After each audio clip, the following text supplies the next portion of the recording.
What is peace? As a solicitor, how can you explain the word peace? Peace is when everybody gets on with each other, everybody loves each other, and there's no hatred in the world. That's what I call peace. That's peace. Peace is ease. Makes ease. How peace makes ease the life? Easy life, no wars, no hatred, no wars, no blood. Everyone lives in peace. So we are in peace. We are in peace. So, okay, thank you anyway. walaal waxaan rabay inaan erey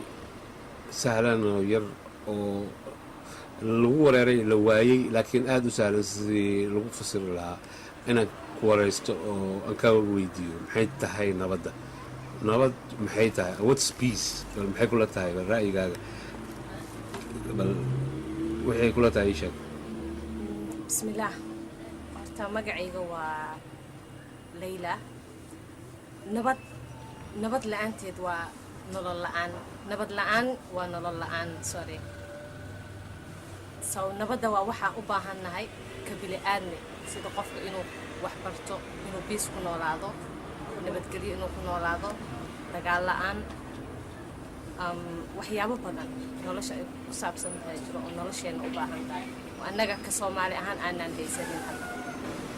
marka sidee nabad lagu heli karaa nabad waxaa lagu heli karaa everyone oo Soomaali ah inuu nabad asiga marka hore u wadani noqdaa uu iska dhaafaa khilaafaadka iyo waxyaabo badan oo xal loo raadiyaa sidii Soomaaliya nabad ku heli hadday madaxda ahaan lahayd hadday shacbiga ahaan lahayd labada dhinacba waxaan rabay su'aal aad u sahlan inaan weydiiyo laakiin adkaatay sidii lagu heli lahaa Soomaaliya waa maxay tahay nabadda what's peace ama nabadda maxay tahay ama salaam maxay tahay marka xoogaa yar soo koob maxay tahay nabadda bismillaah rahmaani rahiim magacaygu waa Bashiir Cabdi Faarax haddaan nabadda ka hadalno nabaddu waa xasilooni deganaansho iyo dagaal diid marka sidee lagu heli karaa nabadda marka hore sidaan nabadda ku helno waa inaan helnaa nabadoon iyo nabadeed waana inaan joojinaa khilaafka iyo xadgudubka khilaafka xadgudubka maxaa ka mid ah bal si fiican loogu sharaxayo khilaafkii xadgudubka waxaa ka mid ah qabiilka iyo diinta la isku dagaalayo marka si dadkii ay u midoobaan waa inaan helnaa nabadoon iyo nabadeyn mideeya dadka oo dhan My thought on peace is there'd be more peace in the world if people forget about colour, nationality, age and religion. Yes. And if there was none of that, then there'd be no war and there'd be peace throughout. Other than that, I don't know what to say about peace. There's just not enough of it. peace in qof kastaba ay isfahmaan two and culture wise the two in president is peace in la dhigo in xabada la dhigo way that's his peace xabada la dhigo ilaahay asal wuxuu dhahay ma ina la isdilo qof kasta xabadii la suuqa qaraaco runta ma la isku tago peace waxa weeye in la isfahmo weeye waxaan qofka la dilayno inaka ma isdilayna adduunna way dhamaatay ayaan ka hadlo nabadgelyada iyo faa'iidada uu leedahay bulshada Soomaaliyeed maadaama aan muddo badan Soomaaliya ay dawlad ahayd hase ahaatee ay ku dhacday dagaal sokeeye muddo badan ayaa nabadgelyo darro jirtay taas oo keentay in dadka kala cararaan la kala firdho qofba meel oo aado dadkii wax baranayay aqoon-yahankii saraakiishii iyo dhammaan dadkii ugu muhiimsanaa Soomaaliya wax cararay iyo wax la laayay ay noqdeen sidaas daraaddeed waxaan soo jeedinayaa in nabadgelyada loo howlgalo oo hoos laga soo bilaabo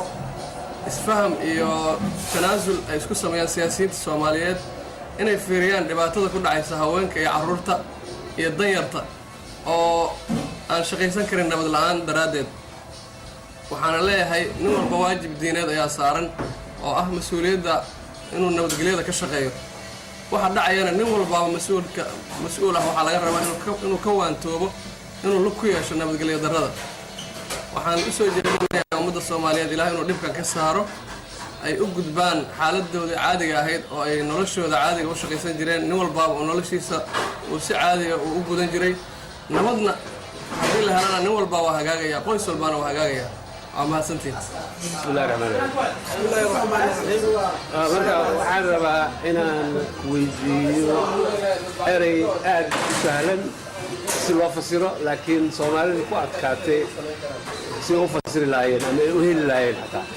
waa xaraf yar oo gaaban nabad bal nabad kelimada nabad waa kelimada af Soomaaliya peace marka nabad maxay tahay horta marka hore bismillaahi raxmaani raxiim walaal su'aashaas waa su'aal wanaagsan oo su'aashaas waxay noqon kartaa nabad adiga ku nool iyada kuuma noola nabaddu waa lafdhabarka ummadda waa lafdhabarka nolosha nabaddu waa shay qaaliya nabad baa mees loo noogale nabad haddaysan jirin nabadi ma jirto wanaagna ma jira horumarna ma jiro ummaddu waxay ku wada noolaataa wax wada qabsiga iyo iskaashiga iskacanqabashada iyo hagaagga waxaana furo u ah nabaddu waa laga maarmaan noolo kasta ee adduunka ku noolay ee horumaray wuxuu ku horumaraa waa nabad iyo deganaansho iyo barwaaqo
dhiga dabka dhiga iska dhiga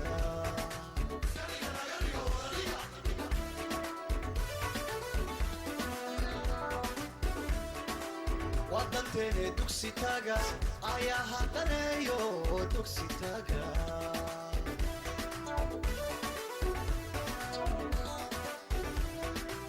wadanteene dugsi taga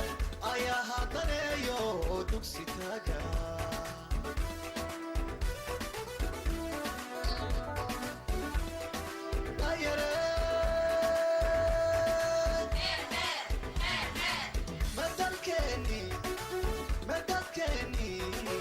danaheni dawladeni damirkeni me dabka dhiga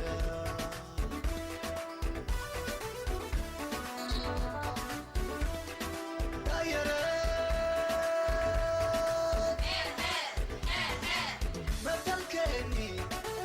madalkeni danaheni dawladeni damirkeni me dabka dhiga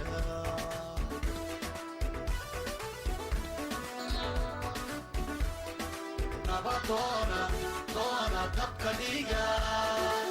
wadankeena wadoona dabka dhiga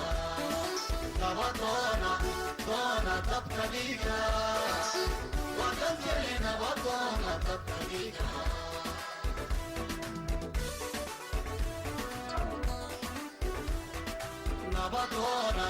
doona dabka dhiga wadankeena wadoona dabka dhiga doona dabka dhiga wadankeena wadoona dabka dhiga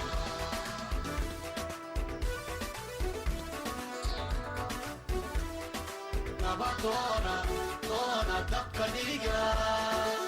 wadankeena wadoona dabka dhiga doona dabka dhiga wadankeena wadoona dabka dhiga